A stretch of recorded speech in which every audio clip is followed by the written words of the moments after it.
ஏன் மக்களே இப்ப நம்ம எங்க இருக்குன்னு பாத்தீங்கன்னா நம்ம குமராபாளையத்துல இருந்து 64 கிலோமீட்டர் டிஸ்டன்ஸ் லொகேட் இருக்க ராசிபுரத்துல இருக்க நித்திய சுமங்கலிங்கிற மாரியம்மன் கோயில்ல தான் இப்ப நம்ம இருக்கோம். இந்த ஒரு கோயில்ல மட்டும் தான் பாத்தீங்கன்னா கம்பம் வந்து வருஷம் ஃபுல்லாவே இருக்குங்க. வருஷத்துக்கு ஒருக்கா மட்டும் தான் அந்த கம்பத்தை மாத்துவாங்க. என்ன ஏதுன்னு கேட்டு தெரிஞ்சுக்கலாமா வாங்க. வணக்கம். ஐப்பசி மாசம் முதல் செவ்வாய்க்கிழமை மாரியம்மனுக்கு பூச்சாட்டு. ராசிபுரத்து மாரியம்மனுக்கு ஒரு விசேஷம் என்னன்னா, இது வருஷம் பூராமே இருக்கக்கூடிய கம்பம் இருக்கக்கூடிய ஒரு கோயில். நித்திய சுமங்கலி மாரியம்மனுங்கிறது இதோட பேரு. முதல் செவ்வாய்க்கிழமை பூச்சாட்டு.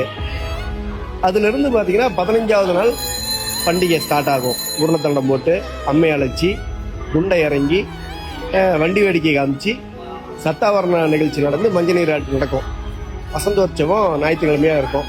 இதுல முதல் நாள் கவுண்டருங்க கட்டளை, 2வது நாள் எங்க கோயில் பூசாரிகள் சமூகமான பண்டாரங்கள் ஆண்டி பண்டாரன்னு சொல்லக்கூடிய எங்களோட கட்டளையில இந்த அம்பாளுக்கு கம்பத்தை மாத்துவோம். இந்த கம்பத்தை மாத்திட்டா மறுபடியும் அடுத்த வருஷம் இதே நாள்ல தான் மறுபடியும் மாத்துவோம்.